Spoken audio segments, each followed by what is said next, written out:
Hello दोस्तों, आप सभी का स्वागत है A1 गुरुकुल यूट्यूब चैनल पर। दोस्तों, बिहार पुलिस नई भर्ती 2023 जो दोस्तों 21,391 पदों पर भर्ती आई हुई है, जो दोस्तों बहुत बड़ी वैकेंसी है। इस बार नहीं तो दोस्तों कभी नहीं। दोस्तों उसके लिए दोस्तों आज से हम लोग सामान्य अध्ययन यानी जीके जीएस का क्लास शुरू करने जा रहे हैं और ये दोस्तों प्रायोगिक सेट नंबर पहला है। अगर दोस्त आप कुछ नहीं पढ़े हैं, न हिस्ट्री पढ़े हैं, न पॉलिटी पढ़े हैं, न दोस्तों ज्योग्राफी पढ़े हैं, न इकोनॉमिक्स पढ़े हैं, तो दोस्तों कोई बात नहीं, हमारे इस क्लास के साथ जुड़ जाइए, हमारे चैनल के साथ जुड़ जाइए। दोस्तों हमारे चैनल पर बिहार पुलिस की बेहतरीन तैयारी करवाई जाती है, तो आप लोग जो है हमारे चैनल के साथ जरूर जुड़ जाइए।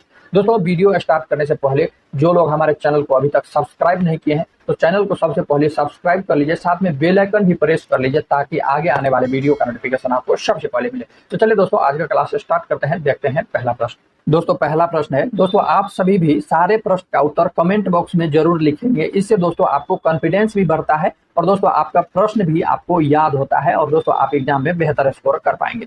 दोस्तों पहला प्रश्न है, ताजे पानी की सबसे बड़ी झील लेक सुपीरियर झील जो है यह कहां पर स्थित है? तो दोस्तों आप लोग ध्यान रखेंगे, ताजे पानी की सबसे बड़ी झील जो है यह लेक सुपीरियर झील है और यह दोस्तों संयुक्त राज्य अमेरिका में यूएसए में जो है यह स्थित है। तो दोस्तों पहला प्रश्न का पहला ऑप्शन जो है ऑप्शन ए राइट आंसर हो जाएंगे।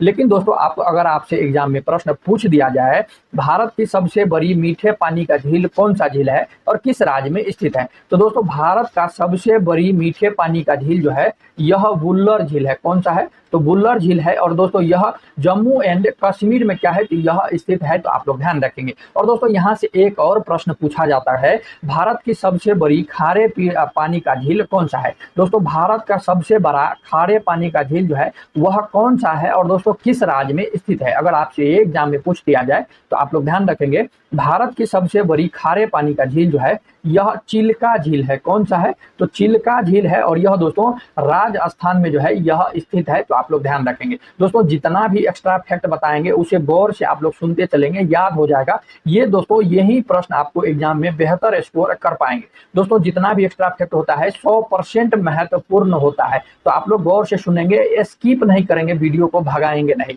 दोस्तों बहुत महत्वपूर्ण सेशन आज का क्लास चल रहा है, तो आप लोग सारे प्रश्न ध्यान से सुनिए। दोस्तों दूसरा प्रश्न है, विश्व व्यापार संगठन की स्थापना हुई है। दोस्तों विश्व व्यापार संगठन की स्थापना जो है यह किस वर्ष किया गया था? तो दोस्तों आप लोग ध्यान रखेंगे, विश्व व्यापार संगठन की स्थापना जो है यह 1 जनवरी 1995 ईस्वी में जो है इसकी स्थापना किया गया था। इसीलिए दोस्तों 2 नंबर का ऑप्शन सी जो है यह क्या हो जाएंगे, राइट आंसर हो जाएंगे। चलिए दोस्तों नेक्स्ट प्रश्न है, रिएक्टर पैमाने से मापे जाते हैं। दोस्तों रिएक्टर पैमाने से क्या मापा जाता है? तो दोस्तों आप लोग ध्यान रखेंगे, रिएक्टर पैमाने से जो है यह भूकंप की तीव्रता मापी जाती है। क्या मापा जाता है? तो भूकंप की तीव्रता मापा जाता है। 3 नंबर का ऑप्शन बी राइट आंसर हो जाएंगे। और दोस्तों भूकंप जो है पृथ्वी के आंतरिक हलचल के कारण जो है उत्पन्न होता है, तो आप लोग ये भी ध्यान रखेंगे। और दोस्तों सिस्मोलॉजी आप लोग पढ़े होंगे। दोस्तों सिस्मोलॉजी में जो है भूकंप का अध्ययन किया जाता है। सिस्मोलॉजी में जो है भूकंप का अध्ययन किया जाता है और दोस्तों भूकंप के केंद्र के ठीक ऊपर पृथ्वी की सतह पर स्थित बिंदु को जो है भूकंप का अभी अधिकेंद्र जिसे ईपी सेंटर कहते हैं, तो उसे आप लोग ध्यान रखेंगे। नेक्स्ट प्रश्न है दोस्तों 4 नंबर प्रश्न है, विश्व एड्स दिवस मनाया जाता है। बहुत ही महत्वपूर्ण प्रश्न है। विश्व एड्स दिवस जो है यह 1 दिसंबर को मनाया जाता है, इसीलिए 4 नंबर का ऑप्शन बी जो है क्या हो जाएंगे, राइट आंसर हो जाएंगे। लेकिन दोस्तों आपके ऑप्शन में 8 मार्च दिया है, तो 8 मार्च आप लोग ध्यान रखेंगे, 8 मार्च को जो है अंतर्राष्ट्रीय महिला दिवस मनाया जाता है। दोस्तों ये प्रश्न जो है बिहार दरोगा में जो है पूछा गया प्रश्न है, तो आप लोग ध्यान रखेंगे 8 मार्च को जो है यह अंतर्राष्ट्रीय महिला दिवस मनाया जाता है। और दोस्तों आपके ऑप्शन में 10 दिसंबर भी है, तो दोस्तों 10 दिसंबर को अंतर्राष्ट्रीय हिंसा दिवस मनाया जाता है। अहिंसा दिवस दोस्तों, अहिंसा दिवस जो है यह मनाया जाता है। और दोस्तों आपके ऑप्शन में 17 सितंबर दिया गया है, तो 17 सितंबर को जो है प्रधानमंत्री नरेंद्र मोदी का जन्मदिन है उस दिन, तो आप लोग ध्यान रखेंगे। नाइटिंगेल ऑफ इंडिया के नाम से जानी जाती है। दोस्तों बहुत ही महत्वपूर्ण प्रश्न है, नाइटिंगेल ऑफ इंडिया के नाम से किसे जाना जाता है? तो आप लोग ध्यान रखेंगे, सरोजिनी नायडू को जो है यह नाइटिंगेल ऑफ इंडिया के नाम से जाना जाता है। और दोस्तों सरोजिनी नायडू जो है प्रथम भारतीय महिला थी जो उत्तर प्रदेश यानी यूपी का जो है राज्यपाल बनी थी, तो आप लोग ध्यान रखेंगे। और दोस्तों पीटी उषा को जो है यहाँ पर ऑप्शन बी में दिया गया है, पीटी उषा को जो है गोल्डन गर्ल कहा गया है, नाम दिया गया है, तो आप लोग ध्यान रखेंगे। पीटी उषा को जो है गोल्डन गर्ल के नाम से भी जाना जाता है, तो आप लोग ध्यान रखेंगे, महत्वपूर्ण है। दोस्तों विश्व कप किस खेल से संबंधित है? दोस्तों विश्व कप जो है यह कौन से खेल से संबंधित है? तो यह दोस्तों शतरंज खेल से संबंधित है, इसीलिए 6 नंबर का ऑप्शन सी राइट आंसर हो जाएंगे। और दोस्तों शतरंज की खेल की शुरुआत जो है यह अपने भारत से हुआ है, तो आप लोग ये भी ध्यान रखेंगे। दोस्तों भारत की अर्थव्यवस्था को सबसे अच्छे ढंग से किन शब्दों में व्यक्त किया जा सकता है? यह दोस्तों भारत की अर्थव्यवस्था को यह जो है मिश्रित अर्थव्यवस्था की संज्ञा दिया जाता है। तो दोस्तों मिश्रित अर्थव्यवस्था जो है यह 7 नंबर का ऑप्शन डी राइट आंसर हो जाएंगे। नेक्स्ट प्रश्न है, देश का पहला गैंडा संरक्षण एवं प्रजनन केंद्र कहाँ खोला गया है? दोस्तों बहुत ही महत्वपूर्ण प्रश्न है, देश का पहला, अपने देश का पहला गैंडा संरक्षण एवं प्रजनन केंद्र कहाँ खोला गया है? यह दोस्तों बिहार की राजधानी अपने पटना में जो है यह खोला गया है, तो 8 नंबर का ऑप्शन सी जो है राइट आंसर हो जाएंगे। भारत रत्न पुरस्कार प्राप्त करने वाला प्रथम भारतीय कौन है? दोस्तों भारत रत्न जो है पुरस्कार प्राप्त करने वाला प्रथम भारतीय कौन है? तो आप लोग ध्यान रखेंगे, यह डॉक्टर सर्वपल्ली राधाकृष्णन है। कौन है? यह डॉक्टर सर्वपल्ली राधाकृष्णन है। इन्हें जो है भारत रत्न पुरस्कार करने वाला ये जो है प्रथम भारतीय है। ऑप्शन बी जो है 9 नंबर का राइट आंसर हो जाएंगे। नेक्स्ट प्रश्न है, भारत में मुद्रास्फीति को मापा जाता है। दोस्तों भारत में मुद्रास्फीति को जो है यह थोक मूल्य सूचकांक के द्वारा मापा जाता है, तो ऑप्शन ए जो है 10 नंबर का राइट आंसर हो जाएंगे। दोस्तों 9 नंबर प्रश्न में जो है भारत रत्न पुरस्कार प्राप्त करने वाला प्रथम भारतीय जो है डॉक्टर सर्वपल्ली राधाकृष्णन है। वहीं पर दोस्तों अगर आपसे पूछ लिया जाए भारत की जो है प्रथम भारतीय कौन है जिन्हें नोबेल पुरस्कार प्राप्त हुआ था, नोबेल पुरस्कार मिला था, तो आप लोग ध्यान रखेंगे रविंद्रनाथ टैगोर जी जो है यह प्रथम भारतीय है जिन्हें जो है यह नोबेल पुरस्कार दिया गया था। कब दिया गया था? तो 1913 ईस्वी में इन्हें नोबेल पुरस्कार से सम्मानित किया गया था। ये भी प्रश्न दोस्तों एग्जाम में कई बार पूछे जाते हैं, तो आप लोग ध्यान रखेंगे। नेक्स्ट प्रश्न है, माप तौल की व्यवस्था किसके शासन काल में लागू हुई? दोस्तों माप तौल की व्यवस्था जो है यह अलाउद्दीन खिलजी के शासन काल में लागू हुआ है, तो दोस्तों ऑप्शन सी जो है बहुत ही महत्वपूर्ण प्रश्न है, 11 नंबर ऑप्शन सी राइट आंसर हो जाएंगे। और दोस्तों अलाउद्दीन खिलजी मध्यकाल का एकमात्र सुल्तान था जिन्हें बाजार नियंत्रण व्यवस्था को लागू किया था। ये प्रश्न दोस्तों कई बार पूछा गया है, तो आप लोग ध्यान रखेंगे। पहली बार बाजार नियंत्रण व्यवस्था किसने लागू किया था? ये प्रश्न जो है कई बार पूछा गया है, तो अलाउद्दीन खिलजी ने। ऑप्शन सी जो है 11 नंबर का राइट आंसर हो जाएंगे। दोस्तों जो प्रश्न महत्वपूर्ण होता है हम आपको पहले ही बता रहे हैं, आप लोग ध्यान रखेंगे तो एग्जाम में आप 100% वर्दी लेकर रहेंगे, तो आप लोग जो है आप लोग सारी चीजों को ध्यान रखेंगे। नेक्स्ट प्रश्न है, सौर मंडल का सबसे बड़ा ग्रह कौन है? दोस्तों सौर मंडल का सबसे बड़ा ग्रह जो है आप लोग ध्यान रखेंगे वह बृहस्पति ग्रह है। कौन सा ग्रह है? तो यह बृहस्पति ग्रह है। ऑप्शन सी जो है 12 का क्या हो जाएंगे? राइट आंसर हो जाएंगे। लेकिन दोस्तों आपसे यही पूछ रहे सौर मंडल का सबसे छोटा ग्रह कौन है? दोस्तों बड़ा ग्रह की बात हो गया, लेकिन सबसे छोटा ग्रह जो है अगर आपसे पूछ दिया जाए तो आप लोग ध्यान रखेंगे सौर मंडल का सबसे छोटा ग्रह जो है यह बुध ग्रह है, तो ऑप्शन जो है ए हो जाएगा। और सबसे बड़ा बृहस्पति ग्रह है, तो दोस्तों 12 नंबर का ऑप्शन सी जो है राइट आंसर हो जाएंगे। दोस्तों भारतीय अर्थव्यवस्था है। दोस्तों भारतीय अर्थव्यवस्था जो है यह किस तरह की अर्थव्यवस्था है? यह दोस्तों विकास उन्मुख जो है यह अर्थव्यवस्था है। भारत की अर्थव्यवस्था जो है विकास उन्मुख अर्थव्यवस्था है, यानी कि दोस्तों भारत की अर्थव्यवस्था जो है यह विकासशील अर्थव्यवस्था के अंतर्गत आता है, तो ऑप्शन डी जो है 13 का राइट आंसर हो जाएंगे।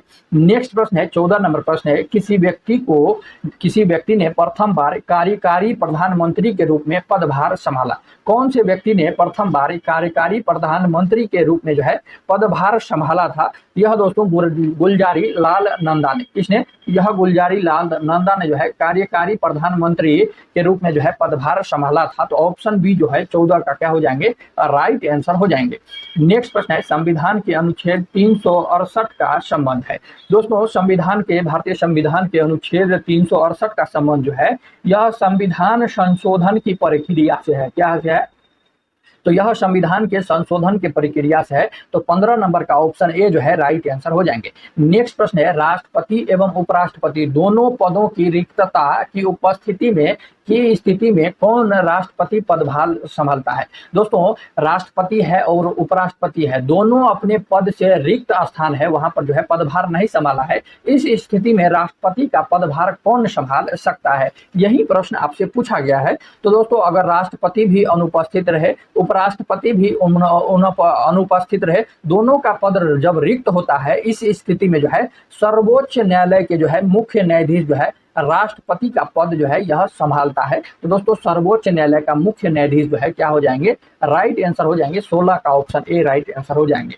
नेक्स्ट प्रश्न है, भारत का राष्ट्रध्वज कब स्वीकार किया गया था। दोस्तों भारत का राष्ट्रध्वज जो झंडा है वह कब स्वीकार किया गया था। तो दोस्तों यह जो है 22 जुलाई 1947 को राष्ट्रध्वज स्वीकार किया गया था। तो बहुत ही महत्वपूर्ण प्रश्न है। तो ऑप्शन बी जो है 17 का क्या हो जाएंगे, राइट आंसर हो जाएंगे। और दोस्तों भारत में जो है 22 जुलाई को जो है झंडा दिवस मनाया जाता है। तो आप लोग ध्यान रखेंगे, आप में से कितने लोग जो है झंडा दिवस 22 जुलाई को मनाए हैं, आप लोग सारे लोग कमेंट में जरूर लिखें। दोस्तों नेक्स्ट प्रश्न है, बहुत ही महत्वपूर्ण प्रश्न है, आज का दोस्तों क्लास का सबसे महत्वपूर्ण 18 नंबर प्रश्न है। दोस्तों सत्यमेव जयते किस रूप में प्रचलित है। तो दोस्तों सत्यमेव जयते जो है यह भारत का राष्ट्रीय वाक्य है, शब्द है, जो इन सभी ऑप्शन में जो है नहीं दिया गया है। इसीलिए इनमें से ऑप्शन डी जो है 18 नंबर का क्या हो जाएंगे, राइट आंसर हो जाएंगे। और आप लोग ध्यान रखेंगे सत्यमेव जयते जो है यह भारत का राष्ट्रीय वाक्य है। क्या है, राष्ट्रीय वाक्य है सत्यमेव जयते। और दोस्तों राष्ट्रीय चिन्ह अशोक चक्र पर यह जो है अंकित है। तो आप लोग ध्यान रखेंगे भारत का राष्ट्रीय चिन्ह कौन सा है, तो अशोक चक्र है, उस पर जो है सत्यमेव जयते अंकित किया गया है। तो आप लोग ध्यान रखेंगे। और दोस्तों राष्ट्रीय चिन्ह अशोक चक्र जो है यह सारनाथ से लिया गया है। कहाँ से लिया गया है, तो सारनाथ से लिया गया है। और दोस्तों अशोक चक्र में कितना तिलियां होता है, अगर ये आपसे पूछ दिया जाए तो आप लोग ध्यान रखेंगे अशोक चक्र में जो है यह 24 तिलियां होती है। और दोस्तों भारत का राष्ट्रीय गीत कौन सा है, अगर आपसे ये पूछ दिया जाए तो आप लोग ध्यान रखेंगे भारत का राष्ट्रीय गीत जो है यह वंदे मातरम है। और दोस्तों भारत का राष्ट्रीय गान जो है यह जन गण मन है। तो दोस्तों सारे चीज आप लोग ध्यान रखेंगे। अगर दोस्तों आपको एक बार में समझ नहीं आ रहा है तो आप लोग जो है दोबारा वीडियो को प्ले करके जरूर देख लेंगे, लेकिन दोस्तों सारे चीजें क्लियर होना चाहिए। दोस्तों भारत में टेलीविजन की शुरुआत हुई थी। दोस्तों भारत में टेलीविजन की शुरुआत जो है 1959 ईस्वी में हुआ था। तो ऑप्शन डी जो है 19 का राइट आंसर हो जाएंगे। और अगर दोस्तों अगर पूछ दे आपसे भारत में रंगीन टेलीविजन की शुरुआत कब किया गया था, तो आप लोग ध्यान रखेंगे भारत में रंगीन टेलीविजन का शुरुआत जो है यह 25 अप्रैल 1982 ईस्वी को किया गया था। और दोस्तों बिहार में अगर पूछ दे बिहार में प्रथम रेडियो स्टेशन कहां पर खोला गया था, तो आप लोग ध्यान रखेंगे अपने बिहार में जो है प्रथम रेडियो स्टेशन जो है मुजफ्फरपुर 1978 ईस्वी में जो है यह रेडियो स्टेशन खोला गया था अपने बिहार में। तो आप लोग सारी चीजें ध्यान रखेंगे। भारत की प्रमुख आर्थिक समस्या है। दोस्तों भारत की प्रमुख आर्थिक समस्या जो है गरीबी और बेकारी है। क्या है, तो गरीबी और बेकारी है। ऑप्शन डी जो है 20 का क्या हो जाएंगे, राइट आंसर हो जाएंगे। इंडिया विंस फ्रीडम पुस्तक के लेखक कौन है। दोस्तों इंडिया विंस फ्रीडम पुस्तक है, इस पुस्तक के लेखक कौन है, इस पुस्तक को किसने लिखा है, तो आप लोग ध्यान रखेंगे अब्दुल कलाम आजाद जी ने इस पुस्तक को लिखा है। तो ऑप्शन सी जो है 21 का क्या हो जाएंगे, राइट आंसर हो जाएंगे। दोस्तों एशिया की सबसे लंबी नदी कौन सी है, बहुत ही महत्वपूर्ण प्रश्न है। दोस्तों एशिया का पूछ रहा है, एशिया का सबसे लंबी नदी कौन सी है। अगर दोस्तों यहाँ पर रहता विश्व की सबसे लंबी नदी कौन सा है, अगर दोस्तों यहीं पर रहता भारत की सबसे लंबी नदी कौन सा है, तो आपको सारी चीजें हम आपको यहाँ पर क्लियर करने वाले हैं। दोस्तों आपके प्रश्न में पूछा गया है एशिया की सबसे लंबी नदी जो है यह यांग टिक्सी यांग है। कौन सी है, एशिया की सबसे लंबी नदी आप लोग ध्यान रखेंगे यांग टिक्सी यांग नदी है। और दोस्तों ये नदी जो है यह चीन देश की सबसे लंबी नदी भी है, आप लोग ये भी ध्यान रखेंगे। और दोस्तों यह एशिया अपने दोस्तों एशिया के जो एशिया महादेश की सबसे लंबी नदी यांग टिक्सी की यांग नदी है। और दोस्तों ये चीन देश का भी सबसे लंबी नदी है। तो दोस्तों सारे चीज हम आपको फैक्ट क्लियर करते हुए जा रहे हैं। अगर दोस्तों आपको यह सेशन अच्छा लगा हो तो नीचे लाइक का बटन दिया गया है, लाइक करके हमें जरूर बताइए कि दोस्तों आज का सेशन आपको बहुत ही बेहतरीन लगा, बहुत ही बेहतरीन रूप से आप तैयारी में लग चुके हैं। और दोस्तों अगर पूछ दे यहाँ पर रहता भारत की सबसे लंबी नदी कौन सा है? तो आप लोग ध्यान रखेंगे, भारत की सबसे लंबी नदी जो है यह गंगा नदी है। और दोस्तों गंगा नदी की लंबाई आप लोग ध्यान रखेंगे 2525 किलोमीटर जो है गंगा नदी की लंबाई है। और यह दोस्तों भारत की सबसे लंबा नदी है। और दोस्तों चीन की सबसे लंबा नदी जो है यह यांग टिक्सी यांग है। और दोस्तों यहाँ पर रहता है विश्व की सबसे लंबी नदी। तो दोस्तों विश्व की सबसे लंबी नदी आप लोग ध्यान रखेंगे नील नदी है। विश्व की सबसे लंबी नदी नील नदी है। दोस्तों सारी चीजें आपको क्लियर हो गया होगा। निम्न में से कौन ठंडी जलधारा है? दोस्तों निम्न में से जो है यह लेब्राडोर की जलधारा जो है यह ठंडी जलधारा है। तो 23 नंबर का ऑप्शन सी राइट आंसर हो जाएंगे। भारत की प्रथम महिला राजदूत कौन थी? दोस्तों भारत की प्रथम महिला राजदूत जो है यह श्रीमती विजय लक्ष्मी पंडित थी। कौन थी? तो श्रीमती विजय लक्ष्मी पंडित थी। और जो यह दोस्तों पंडित जवाहरलाल नेहरू जी की बहन थी। कौन थी? तो यह बहन थी। तो दोस्तों 54 नंबर का ऑप्शन सी जो है राइट आंसर हो जाएंगे। नेक्स्ट प्रश्न है, आज का आखिरी प्रश्न है, भारतीय संघ के दक्षिणतम बिंदु दोस्तों और तथा भारतीय मुख्य भूमि के दक्षिणी छोर में कितने अक्षांश का जो है अंतर है? दोस्तों दक्षिणी छोर में जो है दोस्तों दक्षिणी छोर के में जो है कितने अक्षांश का अंतर है? यह दोस्तों 2 डिग्री अक्षांश का जो है यह अंतर है। और दोस्तों आप लोग कमेंट करेंगे भारतीय संघ का जो है दक्षिणतम बिंदु कौन सा है? दक्षिणतम बिंदु जो है दोस्तों यह कौन सा है? ये कई बार एग्जाम में प्रश्न पूछे गए हैं। अगर दोस्तों आपको नहीं पता है तो हम आपको इसका उत्तर जो है अगले क्लास में बताएंगे। ये प्रश्न जो है दोस्तों भारत का दक्षिणतम बिंदु कौन सा है, ये आप सभी के लिए आज के क्लास का होमवर्क रहा। इसका उत्तर आप लोग जो है कमेंट में जरूर लिखेंगे। और दोस्तों यह सेशन आपको कैसा लगा? अगर दोस्तों आप कुछ नहीं पढ़े हैं, हिस्ट्री पॉलिटी ज्योग्राफी कुछ नहीं पढ़े हैं दोस्तों, तो आप हमारे इस क्लास के साथ जुड़ जाइए। हम आपको एक्स्ट्रा फैक्ट कितना बेहतरीन से बता रहे हैं, आपको ये समझ में आ गया होगा। और दोस्तों इसी से आपका जो है बेहतरीन सारी चीजें क्लियर हो जाएगा। ये हम आपको 110% जो है गारंटी देते हैं। तो आप लोग जो है जुड़ जाइए, आपका 100% रिजल्ट होगा और आप बेहतरीन रूप से वर्दी लेकर के अपने घर पहुंचेंगे। तो चलिए दोस्तों मिलते हैं नेक्स्ट वीडियो में, तब तक के लिए जय हिंद।